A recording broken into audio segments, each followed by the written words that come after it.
Okay, so we'll start with a quote today, and this is from Bhante's memoirs, one of the volumes of Bhante's memoirs, The Rainbow Road, and it finds him staying in a cave at the ashram or just above the ashram of Ramana Maharshi, and it's probably about 1949, late 1940s.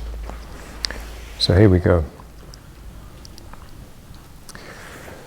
One night, I found myself, as it were, out of the body, and in the presence of Amitabha, the Buddha of infinite light, who presides over the western quarter of the universe. The colour of the Buddha was a deep, rich, luminous red, like that of rubies, though at the same time soft and glowing, like the light of the setting sun.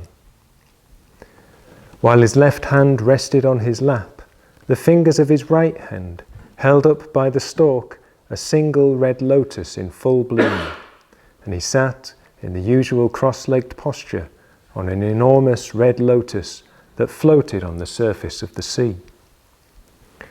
To the left, immediately beneath the raised right arm of the Buddha, was the red hemisphere of the setting sun, its reflection glittering golden across the waters.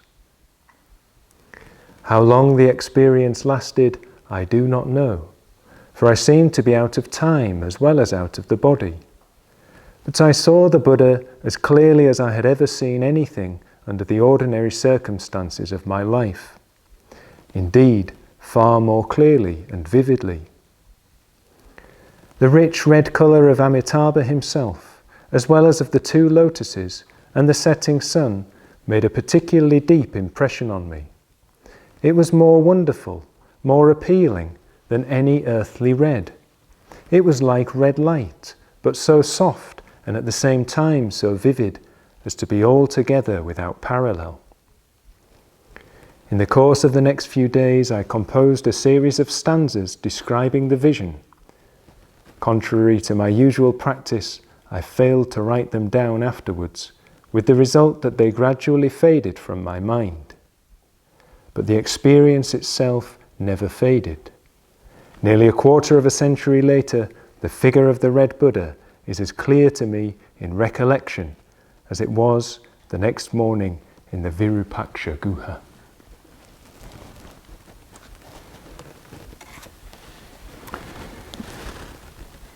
So, in yesterday's talk, we were exploring the vertical dimension of spiritual friendship, and I finished the talk with reference to beauty and a hierarchy of beauty, and said how our vertical Kalyana Mitras can reveal to us higher degrees of beauty than we're accustomed to, that they can reveal that to us.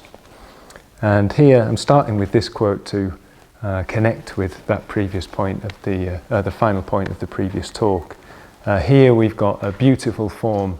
The way Bhante describes it is particularly vivid to us, isn't it? But a beautiful form appearing to Bhante in the depths of his meditation. And also in the quote we hear at the end that where Bhante is staying is the Virupaksha Guha. Guha is the Pali for the word Guhya in Sanskrit. And we've heard that word several times already in the previous couple of days, haven't we? So Guhya meaning secret or hidden. And I've said that spiritual friendship by its nature is Guhya. It's a matter of experience, something we can talk about, but ultimately it's something we've got to do. It's something that we've got to experience. It's Guhya in nature. Guhya literally means cave. I think I said that on the first day, didn't I? So that's how it's being used here. The Virupaksha Guha is the Virupaksha cave. But we've also heard the word Guhya in reference to the three esoteric refuges, which I introduced yesterday, the three tantric, the three Guhya refuges of the Guru, the Yidam and the Dakini. And I suggested yesterday that those three esoteric refuges are a way into talking about different dimensions of spiritual friendship. So yesterday we looked at we drew inspiration from the esoteric refuge of the Guru to look at the vertical dimension of spiritual friendship.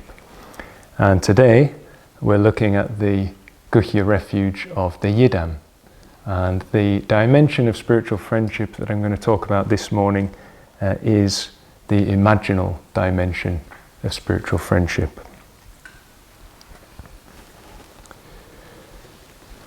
So a few words to begin with about the Yidam. So the Yidam is the esoteric Dharma refuge. And it's the esoteric Dharma refuge because it's what one actually practices. So this is coming out of the Vajrayana tradition, don't forget. So what is actually practiced, what is alive, what embodies the Dharma for the Vajrayana practitioner, the tantric practitioner, is the Buddha or Bodhisattva that they've been given in the course of initiation by the Guru to meditate upon. That is one's Yidam. So whether it's Amitabha, whether it's Green Tara, whether it's Vajrasattva, that Buddha or Bodhisattva is one's Yidam. And the word Yidam is a Tibetan word, means something like oath bound or bound by oath. The bond, the oath, is the samaya that one takes at the time of initiation with that particular Buddha or Bodhisattva. So you make the pledge to turn up every day. You will turn up, you will visualize them, you will chant their mantra, you will put yourself in their presence, and they will turn up every day. In fact, they're there all the time, but you will come into communication with them every day. That's the oath, that's the bond that you've got. And the Yidam embodies the particular aspect of the Dharma, the aspect of reality that you will meditate upon and that will become a doorway for the practitioner into enlightenment itself. So obviously this is not a concept, it's not an idea, it's an image, it's something concrete. If you like, it's a person or an absolute person. So you're meditating on the qualities embodied in kind of human form, albeit on an archetypal kind of level. And in the course of doing that every day, meditating on this particular Buddha or Bodhisattva and their qualities, or the qualities that they represent, one absorbs those qualities. One begins to develop those qualities oneself. So if you're meditating every day on the Buddha Amitabha and infinite love, well, you're cultivating those qualities of infinite love. If you meditate every day on Vajrasattva and the primordial purity that Vajrasattva embodies, you're cultivating that within your own experience. So there's a similarity with what we saw yesterday in relation to the Guru, that the vertical Kalyana Mitras that we have stand, as it were, on a higher level, and in communication with them, through contact with them, our level of consciousness is raised up to their level of consciousness. So it's the same with the Yidam, albeit the Yidam is free of all limitations in terms of time and in terms of space. They're embodiments of universal qualities, and we're being raised up to higher and higher levels of being able to manifest and embody that quality ourselves. And in the order, of course, we're not a Vajrayana order, we're not a tantric movement, but we have our equivalent of this ourselves, don't we? So at the time of ordination, order members receive a sadhana, the practice of visualization and mantra recitation on a particular Buddha or Bodhisattva. And when you guys are ordained, you will take on a particular sadhana, you'll meditate on a particular Buddha or Bodhisattva, be developing their qualities. They will be the doorway for you into the depths of reality itself. So the Guhya refuge of the Yidam raises the whole area of imagination. And as I've said, we're going to explore this in this talk, the imaginal dimension of spiritual friendship.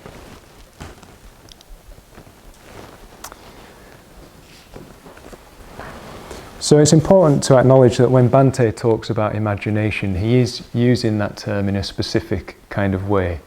Often when we hear the word used, imagination, it's to do with fantasy or making something up that's not real. Often when we hear imagination, that's what's being suggested. Bhante doesn't use the term in that kind of way.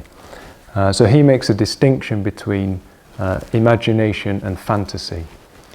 So fantasy is something that is just purely fictitious and self-referential.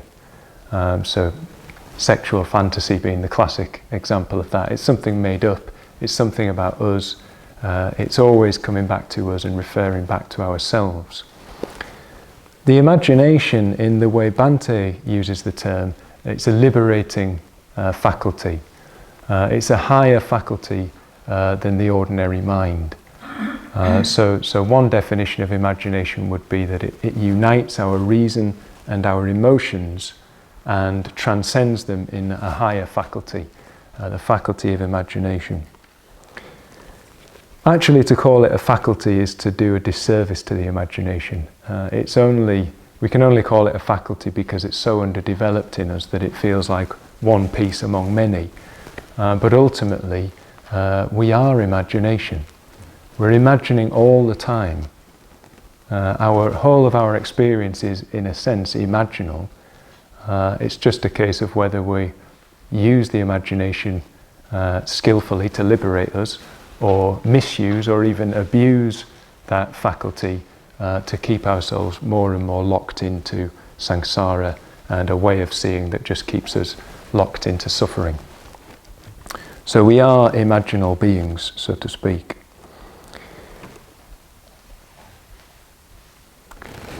So one of the lectures Bhante has given in the past that I think is really helpful in relation to imagination is history versus myth in mankind's quest for meaning. History versus myth in, I think it's in humanity's quest for meaning, I beg your pardon. And that's in the Vimalakirti Nadesha series that he gave, I think in the late 70s. Anybody correct me on that? Late 70s, early 80s, 1980, there or thereabouts.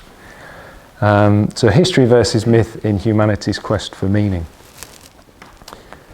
And the starting point Bhante has in that lecture is to describe a mural painting, a Chinese mural painting, in which Vimalakirti, the bodhisattva who's manifesting as a Sikh layperson, is confronting Manjushri.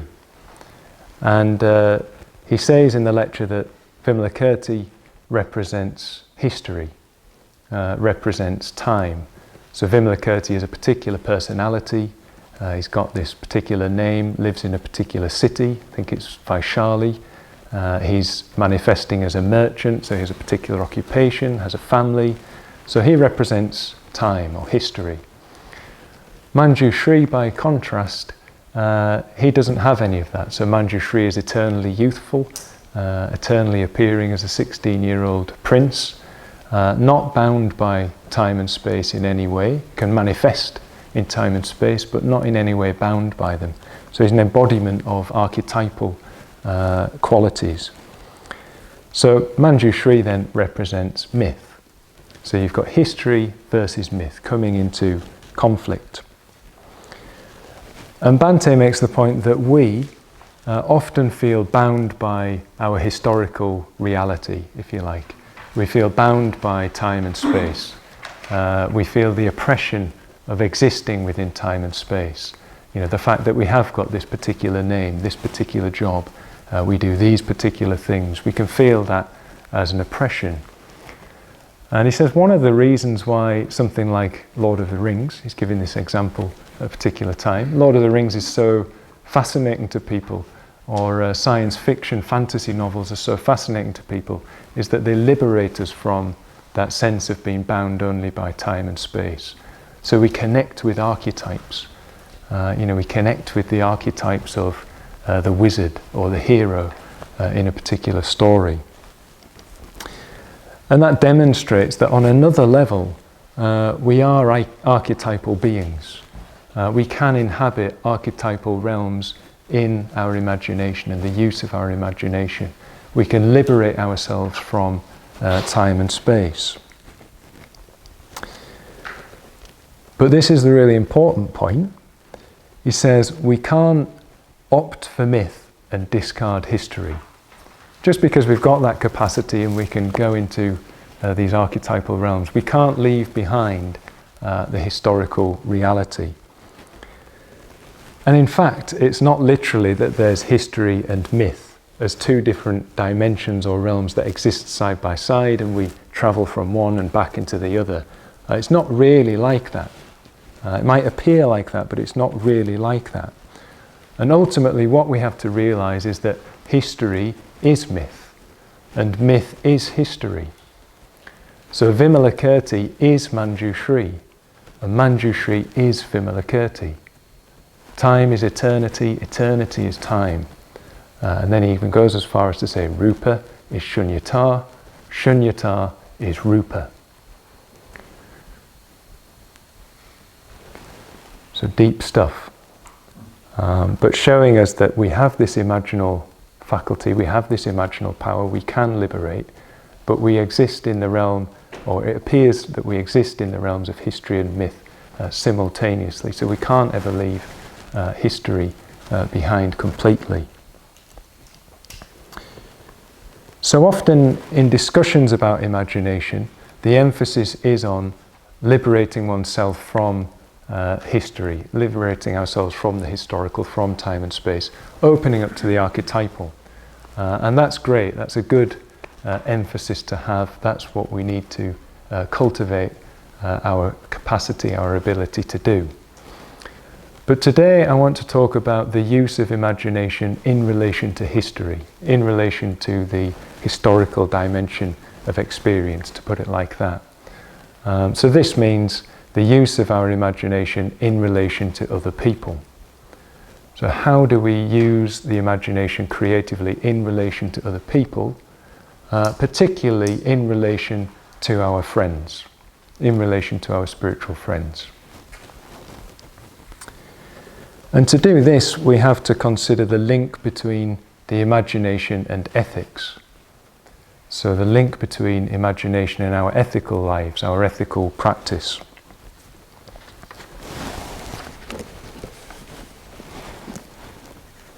So a quotation here from Sangharakshita in Seminar. So this is a seminar on the 10 pillars of Buddhism given on the ordination course in Tuscany in 1984, which I believe was Satyaraja's ordination course, who's with us this morning.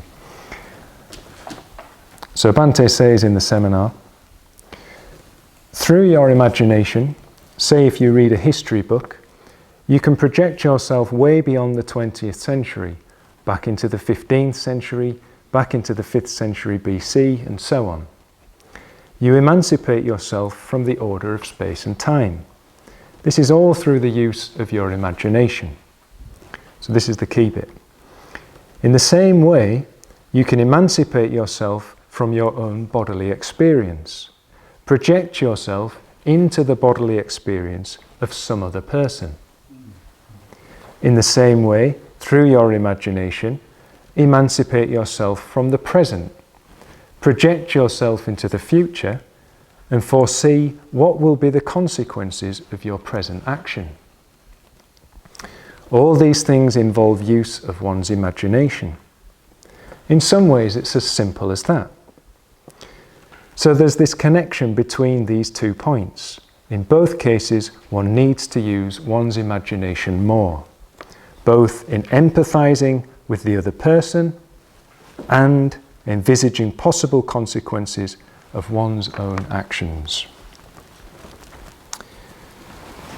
So 2 ways then in which we can use our imagination in relation to our ethical lives, in relation to other people as well. So one is, as Bhante says, projecting ourselves imaginatively into the bodily experience of another person, if you like, seeing life from their perspective, being in their shoes, so to speak.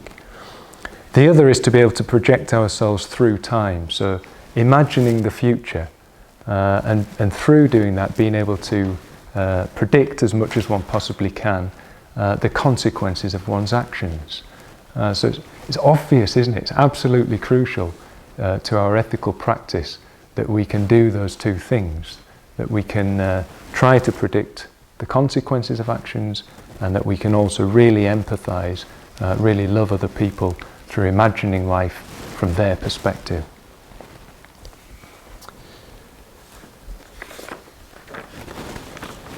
So in the 10 Pillars of Buddhism itself, that was the seminar on the 10 Pillars, Bhante really emphasises again the importance of the imagination, particularly with regard to the first precept. So he quotes Shelley, the Romantic poet, who says that the great secret of morals is love, or a going out of our own nature and an identification of ourselves with the beautiful which exists in thought, action, or person not our own.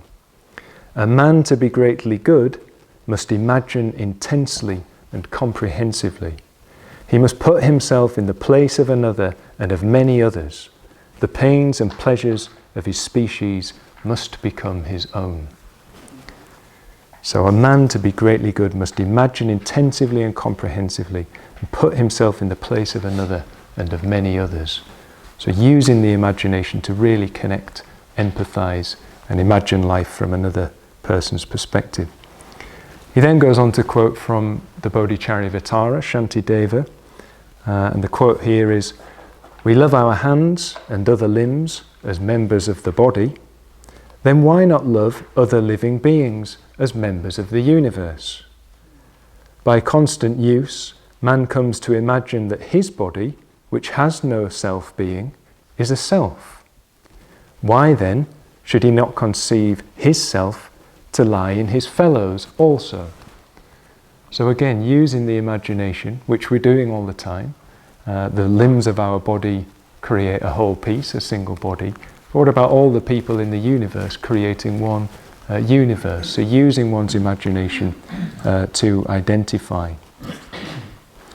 And in terms of the Buddhist scriptures, perhaps this finds the most beautiful expression in the Vimalakirti Nadesha. We've already heard from the History versus Myth lecture about that confrontation between Vimalakirti and Manjushri. Vimalakirti has been visited by Manjushri because the Buddha has heard that he's sick. He's manifesting as a sick layman. And I won't go into the story, but Manjushri is the only bodhisattva that's willing to go and visit Vimalakirti. And he does, and he inquires as to the nature of Vimalakirti's illness. And Vimalakirti's reply is this: "Manjushri, my sickness comes from ignorance and the thirst for existence, and it will last as long as do the sicknesses of all living beings. Were all living beings to be free from sickness, I also would not be sick. Why? Manjushri, for the Bodhisattva, the world consists only of living beings, and sickness is inherent in living in the world. Were all living beings free of sickness, the Bodhisattva also would be free of sickness.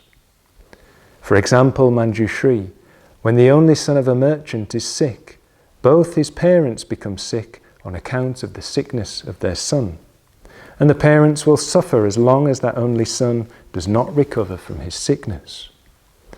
Just so, Manjushri, the Bodhisattva loves all living beings as if each were his only child. He becomes sick when they are sick, and is cured when they are cured. You ask me, Manjushri, whence comes my sickness? The sicknesses of the Bodhisattvas arise from great compassion." So the Bodhisattva then is able to imaginatively identify not just with one or two living beings, but with all living beings, and connects with them on the basis of their existential situation. So as he says, a sickness is coming from ignorance and the thirst for existence. As long as that exists in the world, it's not about him, as long as it exists anywhere in the world, in any person, then he too will feel that. He too will empathise with that. He too will respond to that. So we've got here a supreme example of imaginative identification, imaginative empathy.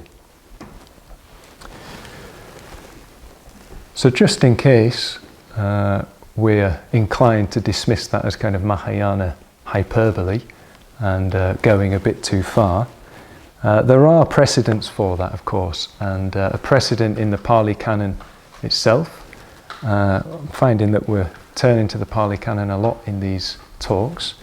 But we've got a precedent for this in the case of dysentery in the Vinaya Pitaka, where we hear in that particular episode that there's a sick monk, a monk with dysentery, and the other monks have left him to his own devices, actually left him on the floor in his hut, laying in his own excrement. And the Buddha and Ananda, as they were inclined to do by the sounds of it, were doing the rounds, visiting the different huts, and they come across the sick monk. And the Buddha asks the monk who's sick what's wrong with him. So he tells them he's sick, he's got dysentery, and he says, well, why have the other monks left you in this state? And the sick monk said, because I'm useless to them. I'm useless to them. This is after, by the way, the Buddha has himself immediately responded to the situation, asked Ananda to go and fetch water, and the two of them together have cleaned the monk and helped him and cared for him. But anyway, the other monks have left him because he's useless. So the Buddha wants to find out what's happening. He goes and gathers the other monks together. He asks them, is there a monk who is sick? They say, yes, Lord. Is he suffering with dysentery? Yes, Lord. Well, why have you left him? Why have you left him like that? And they say, because he's useless to us. Because he's useless to us. So Bhante's commentary on this particular sutta is very interesting, very insightful. And on that particular point, this declaration, this confession, I suppose, on the part of the other monks, that they've left their brother because he's sick, Bhante says, the words imply, sadly, that people are interested in you only so long as you are useful to them. Only so long as they can get something out of you. It implies that they see you not as a person, but as a thing. So people are interested in you only so long as you're useful to them. They see you as a person, not as a person, but as a thing. And he goes on to say, this is in the lecture on the case of dysentery, to treat a person as a thing is to treat them unethically. And this apparently is how the other monks were treating the sick monk. He was not useful to them, and so they were not interested in him. And then he brings it closer to home. Only too often we ourselves can behave like this. We often consider people primarily in terms of their usefulness. We do this even within the spiritual community. Sometimes we are more interested in someone's talents and capacities as a bricklayer, accountant or lecturer than in what they are in themselves. If you are treated in this way then, when you are no longer able or willing to employ your talents, you may have the disappointing and disillusioning experience of finding that nobody wants to know you. Nobody wants to be friends with you anymore. We must therefore learn to see persons as persons. There must be kindness between us, there must be spiritual friendship, as there was between the Buddha and Ananda. There must be sympathy, sensitivity, and awareness. So quite hard-hitting, but pointing out to us that the problem often that we have is that we see people as things rather than seeing people as people. It's a lack of imagination, to use that language, or a misuse of the imagination perhaps. We don't see people as they are, we see people as things and as we want to see them. That's what happens, that's what goes on, as Bhante says, even within the spiritual community. It's human nature, it's unenlightened human nature, so we don't have to feel too bad about it or too guilty about that. But we do have to take responsibility for that innate way of seeing and relating to other people, and of course go beyond it. So the link here between imagination, empathy, and the problem of seeing people as things rather than as people, the link between that and spiritual friendship should be really clear. That creeps into our spiritual friendships as well. So what can we do about it? That's the question, isn't it? What can we do about that? How do we cultivate the imaginal dimension in our spiritual friendships.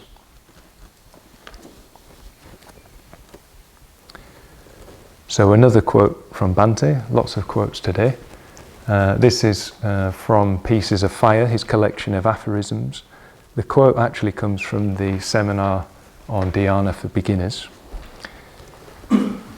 He says, "Only individuals can practice true friendliness.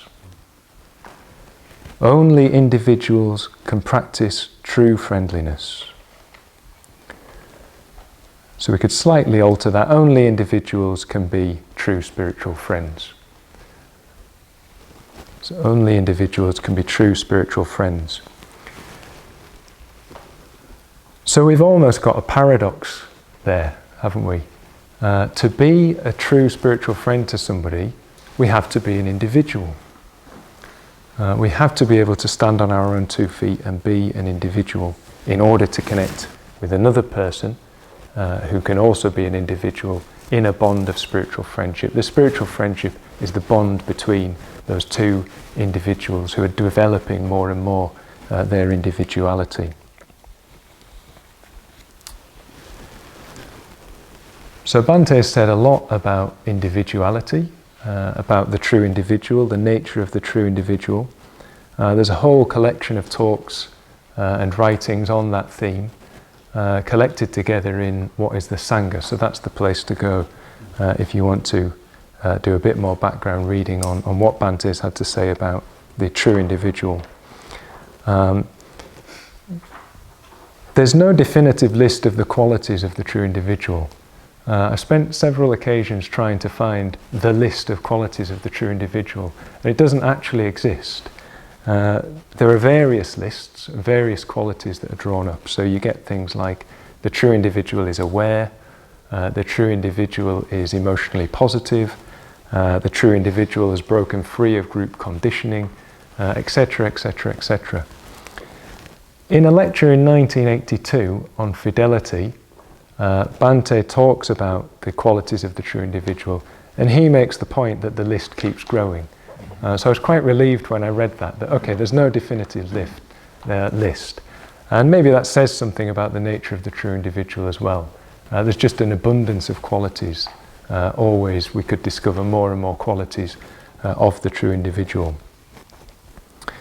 But in that lecture, in the 1982 lecture Fidelity, Bhante adds the quality of fidelity to the list of qualities of the true individual.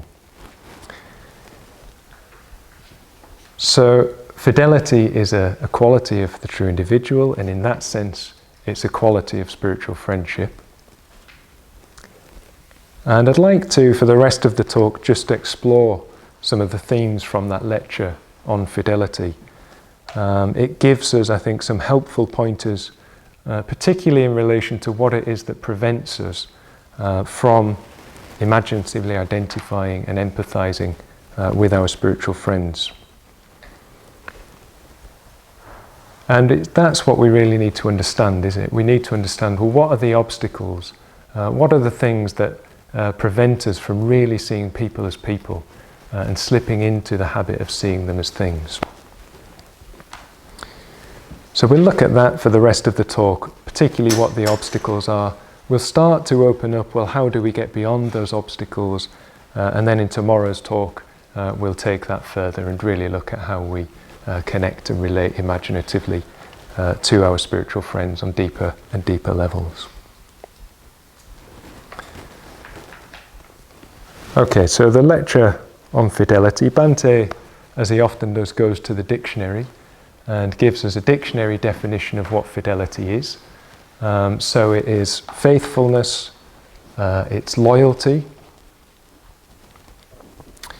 But as he himself says, that doesn't really tell us very much about what fidelity is.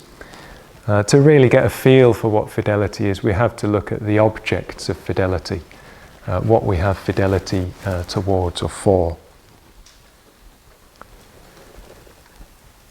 So 3 objects of fidelity. Fidelity to oneself, which we could relate to in terms of integrity, integration.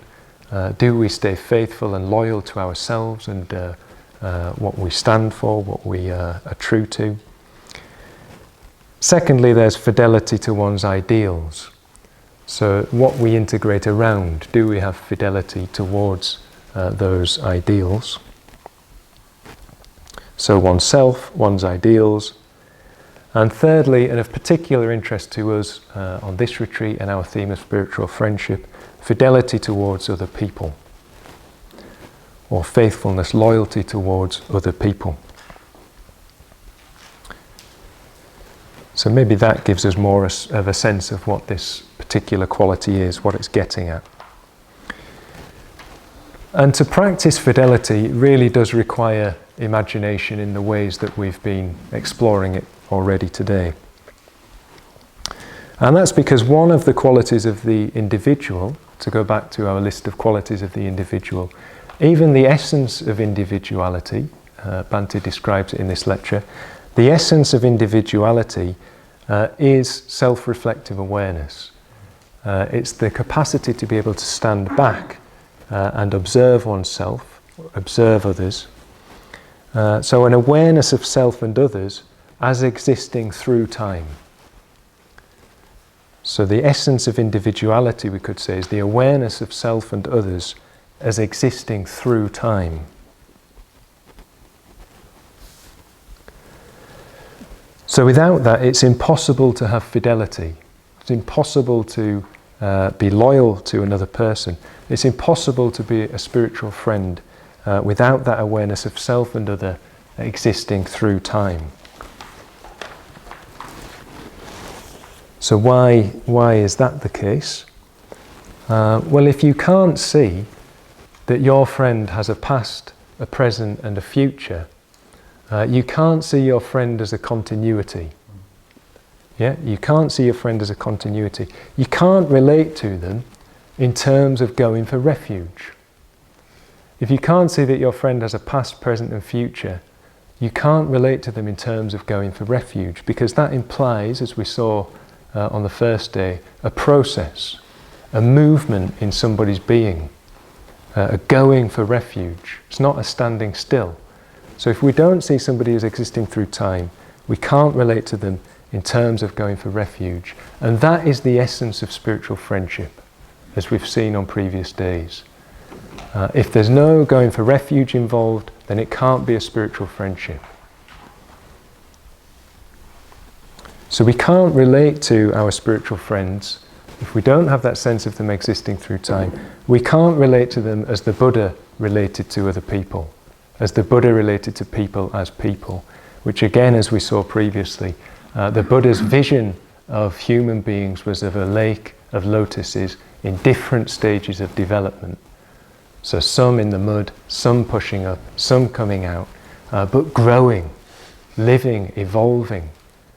That's how the Buddha related to people, saw their potentiality, saw it flowering, saw it moving through time, as it were. So it's the mutual recognition of that in each other, as each other is growing, thriving, evolving beings through time, through space.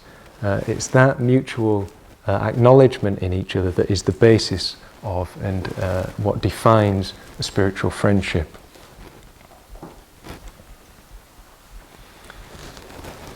So what we really need to do then is to develop a sense of that, develop the imaginative capacity to see others in terms of their growth in time. If we do that, then we can be a spiritual friend to people more and more effectively. And just to say, I'm sure we're doing it already, by the way. I'm not implying that this is completely alien to us. It's just a case of becoming more aware of it so that we can become more and more effective at it. But what is it that's getting in the way then? Let's really see if we can pin down what obstructs us seeing people in this kind of way and relating to others, relating to our spiritual friends in this kind of way.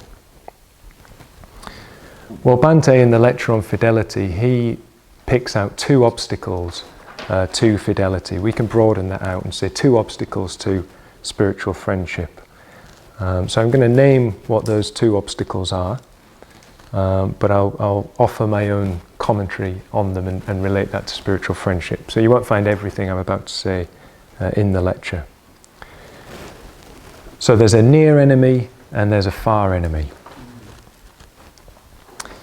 The far enemy of fidelity, or far enemy of spiritual friendship and seeing people as people, if you like, the far enemy is distraction. The far enemy is distraction. So we simply forget about our spiritual friends. One of the reasons we don't relate to them as people is because we forget about them. So we forget about people because we get distracted from them.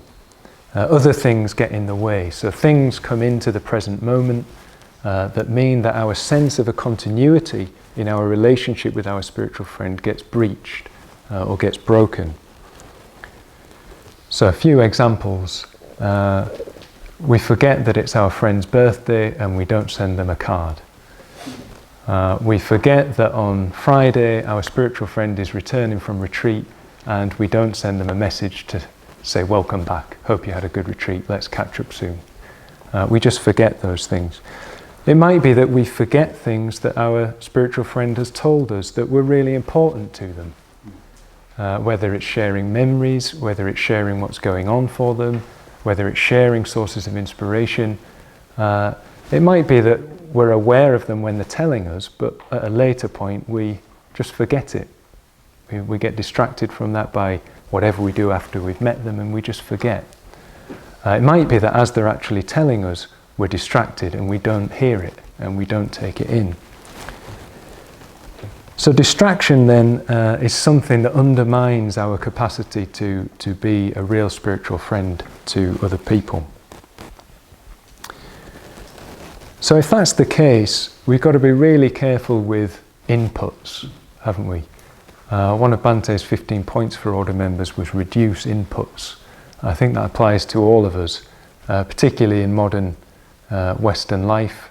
The inputs are everywhere, aren't they? The stimulation is everywhere. So we've got to be really careful what we're putting in, what we're allowing into our minds, and try to cultivate a less distracted mind. So you don't often hear that point made, I don't think, in the whole discourse about mindfulness and distraction, the mindfulness versus distraction. Usually it's about being a bit happier.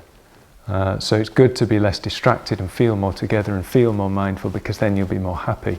But what about that in relation to spiritual friendship? It's good to be less distracted. It's good to cultivate more mindfulness so that you can love another person more fully and wholeheartedly and really take them in and really be a spiritual friend to them. And if they're doing that and they can do that for you, well then you've really got something that will be deepening the process of going for refuge. So being careful with inputs, also being careful with the company that we keep.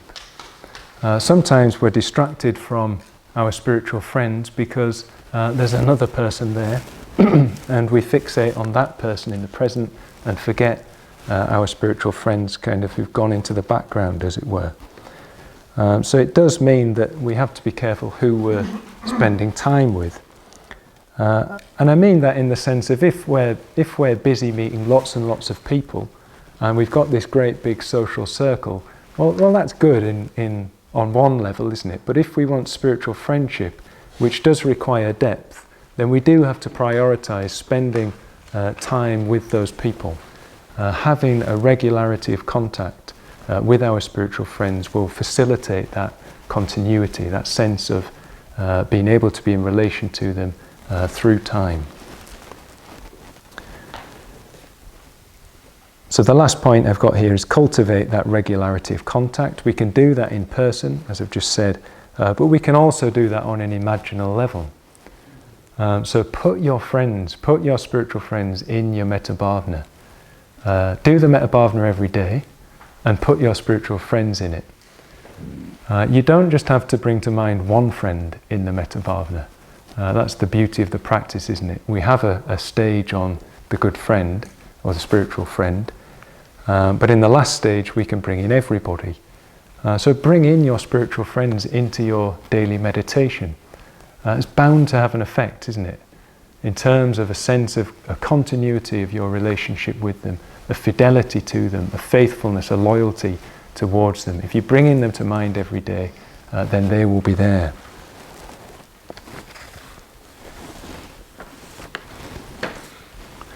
So that's the far enemy then, distraction, forgetting, being distracted from our spiritual friends. The near enemy is attachment.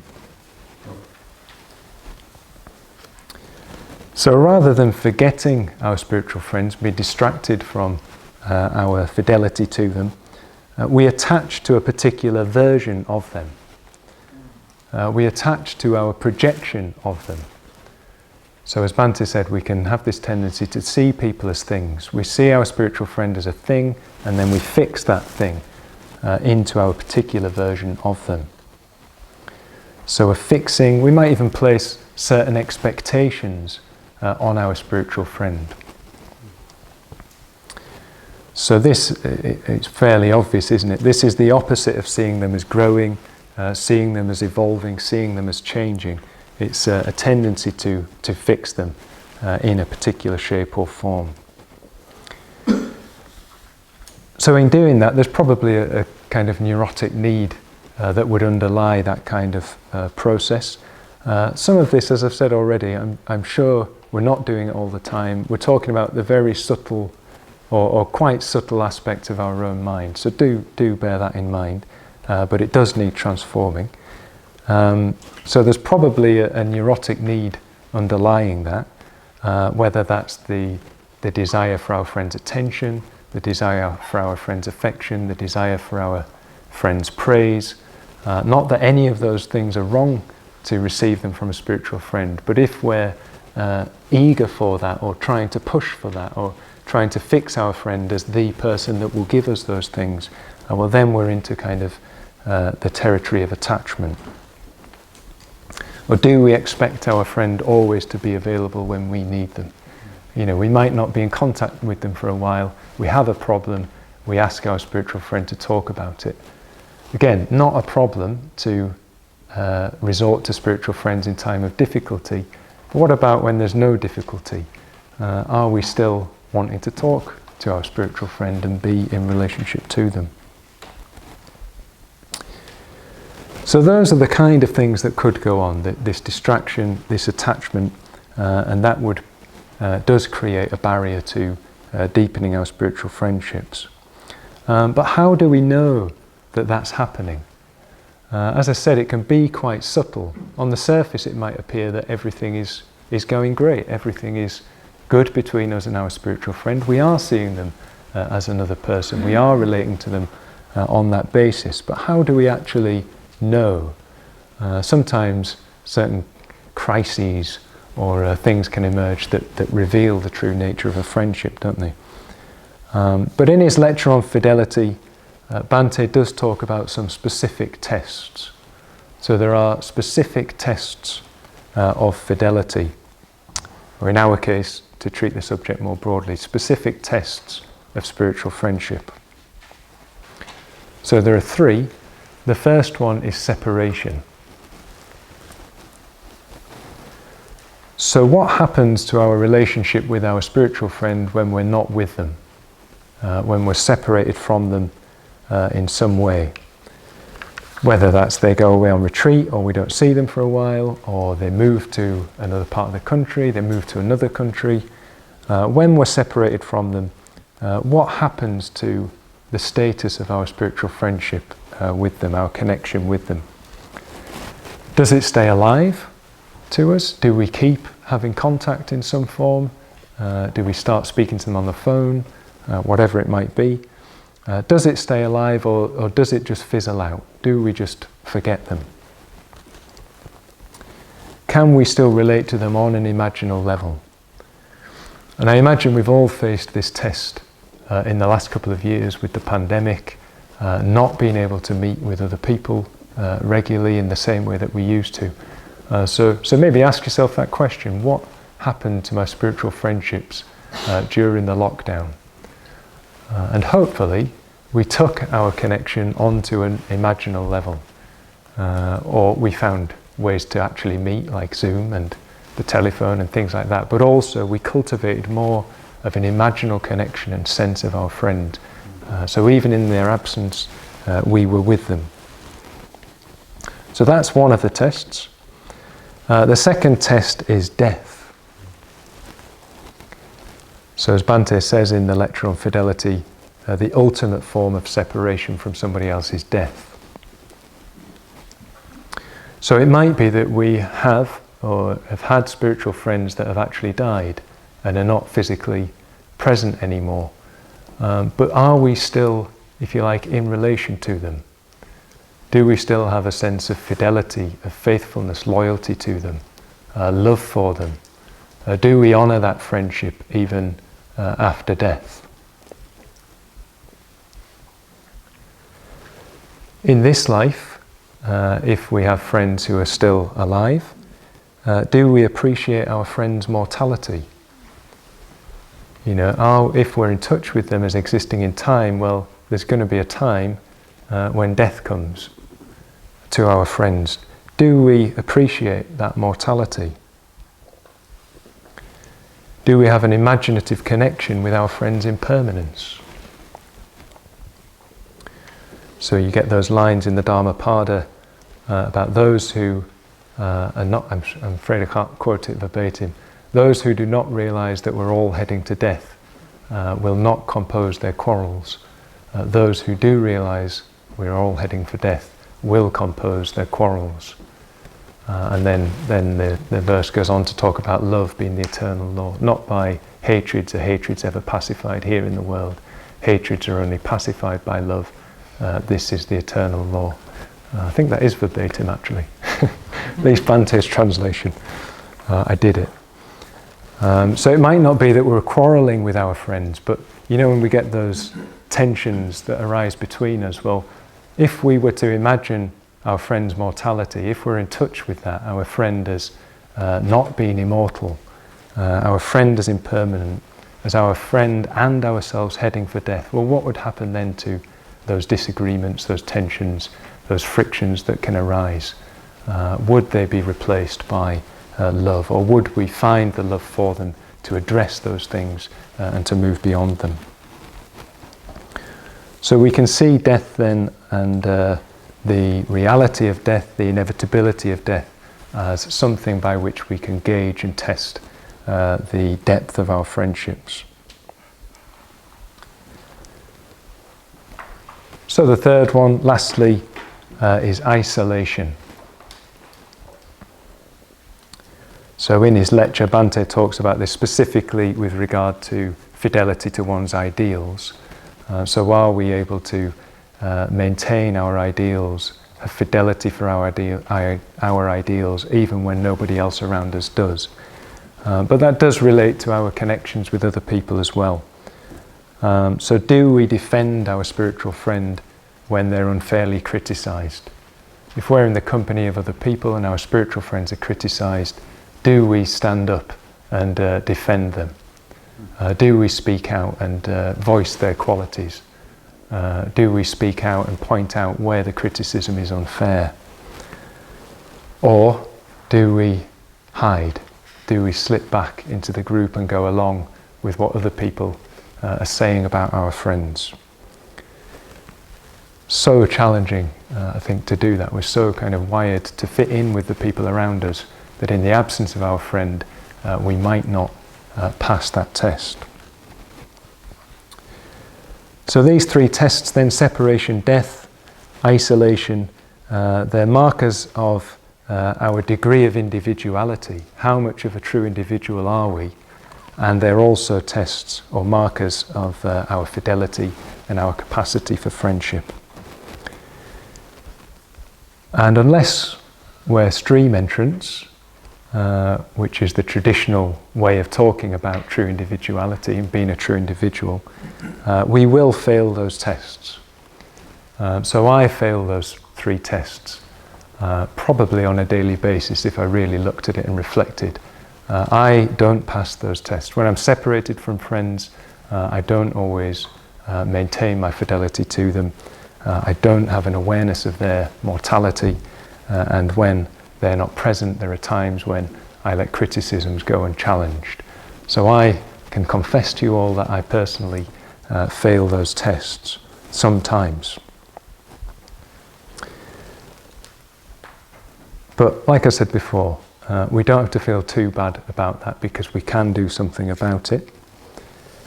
So let's come back to the aphorism that we've started this exploration of individuality and fidelity with. So only individuals can practice true friendliness. Only individuals can practice true friendliness. So the way in which we can begin to pass those tests more and more fully, the way in which we can develop our capacity for spiritual friendship, develop our imaginative empathy and identification with friends, is to make sure that we are working on our individuality. Make sure that we're working on ourselves. So it might seem counterintuitive. We're here to talk about friendship, we're here to talk about what we do with other people, but actually one of the things we really need to do is look at ourselves. Look at ourselves, develop our individuality, work on our distractions, work on our attachments. So of course that's the whole area of cultivating integration, cultivating positive emotion, moving from attachment, from prema to metta, etc. But I think we can go further than that even. So to put it poetically, we need to enter the cave. We need to enter the tiger's cave. Sometimes we get that metaphor in Buddhism, don't we? The tiger's cave, where the footprints go in and no footprints come out. So we need to enter the cave, if you like, of spiritual death. So the way to really become an individual and to really be a spiritual friend is to go through the process of spiritual death and spiritual rebirth, to go beyond our limited selves.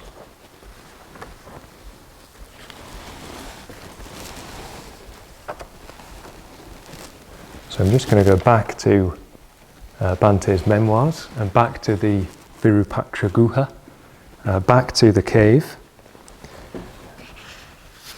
And just before what I read before, where he has the vision of Amitabha, he gives a description of what was happening on a kind of daily basis to him and for him in the cave. So have a listen to this. We'll talk about working on oneself. Long before dawn, as well as at intervals throughout the day and night, we heard the temple bell. Perhaps it was my imagination, but I seemed always to hear the temple bell.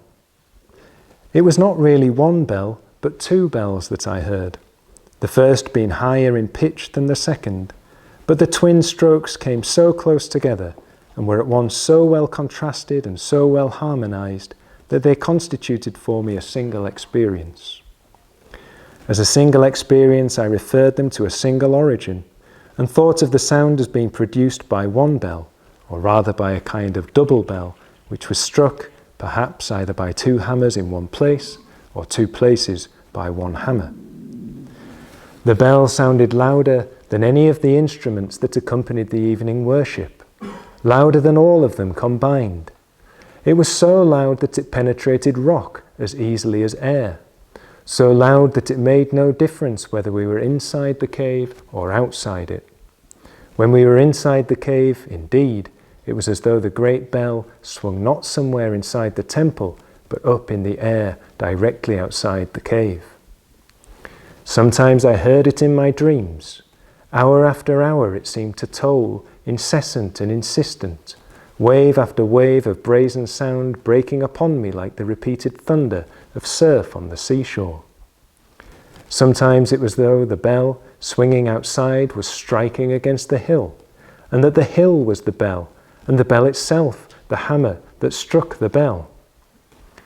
Again, the hill was not bell, but anvil, and the bell the hammer that stroke after sonorous stroke smote upon the anvil.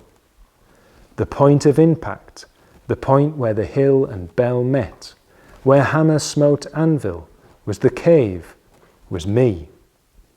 between the hill and the bell, between the anvil and the hammer. I was being reshaped, was being beaten into something. I knew not what. I was being changed. So when I say we need to enter the cave and really work on ourselves and go through that process of spiritual death and spiritual rebirth, it's in that nature that I had in mind, really being hammered, being reshaped, being turned into something. So another image, just playing on the metaphor of the cave, I quite like it as a metaphor for spiritual life. We've also got the metaphor of Plato's cave, which those of you who've dipped into some Western philosophy are probably familiar with.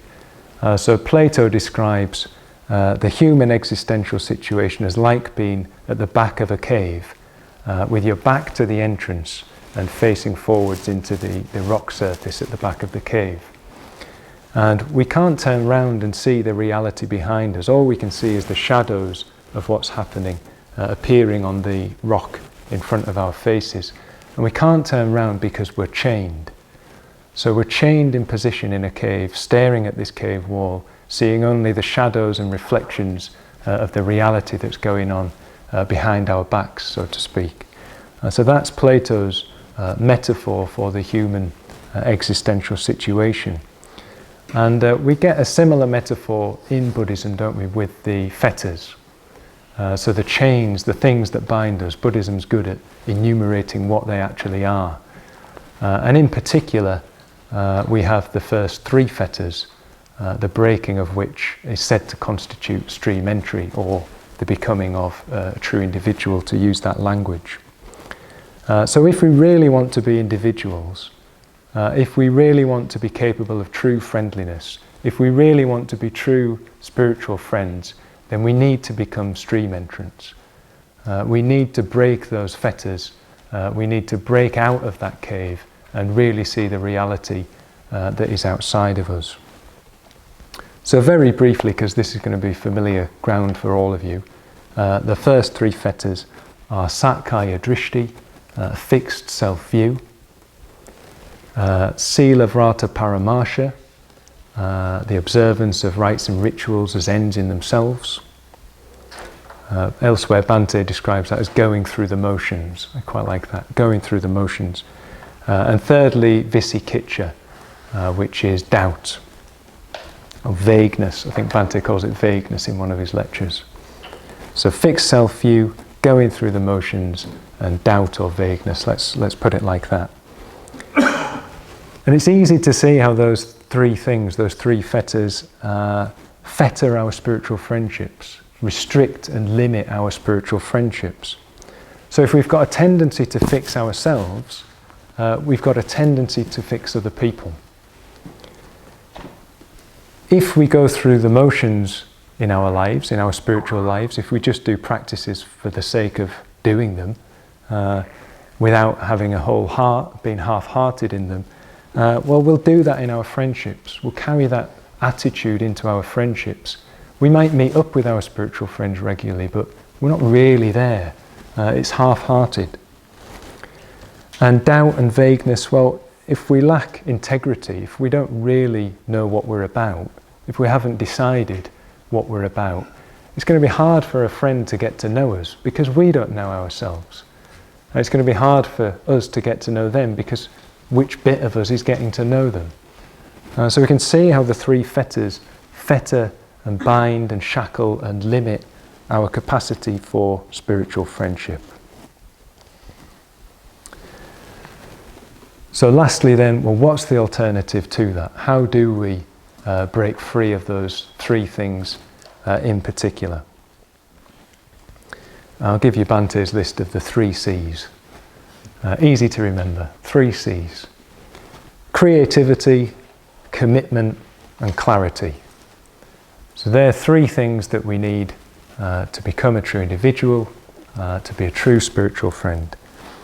So first of all, creativity, and we've talked about this already. This is seeing our lives as a creative process. Seeing that nothing about us is fixed, actually. Everything is changing, everything can be changed. And that's true in other people. So it's relating to people as growing, living, evolving beings, like lotuses. So seeing creatively. Secondly, with commitment, are we doing spiritual practices wholeheartedly? Particularly with our spiritual friendships, are we wholehearted about our spiritual friendships? It might be that you don't have very much time. I know some of you are fathers, some of you work long hours. It might be that you don't have a lot of time for additional meditation, for meeting spiritual friends. But when you do, are you doing it wholeheartedly? Are you free of that second fetter of Sila Vrata Paramarsha? And lastly, clarity. Well, make up your mind. Make up your mind about things. Don't prolong doubts that you've got indefinitely, particularly doubts about spiritual life and about practice and about the order as the context for your practice. If you can be really clear about that, if you can clear up those doubts, then you'll be clear what you stand for, your friend will be clear what you stand for, and the way to deeper friendship will lie open for you. Okay, so if we do that work, if we focus on those areas in particular, but more broadly as well, just that whole process of transformation, of self-transformation, well then a vision can open up. So Bhante has been hammered in the cave, as he put it, been smote on the anvil by the hammer in the cave, but then Amitabha appears to him. So a vision opens up. If you like, the Yidam can appear before us. The Dharma can be really available to us and appear to us and before us. We'll become like the Yidam. Like I said before, we become like the Buddha or Bodhisattva. And it's the Buddhas, the Bodhisattvas, that really are individuals in the truest and fullest sense, the highest sense. They're embodiments of that. And for that reason, they have fidelity, faithfulness, loyalty in the highest possible sense. They're spiritual friends in the highest possible sense, even outside of space and time. And we can develop those qualities.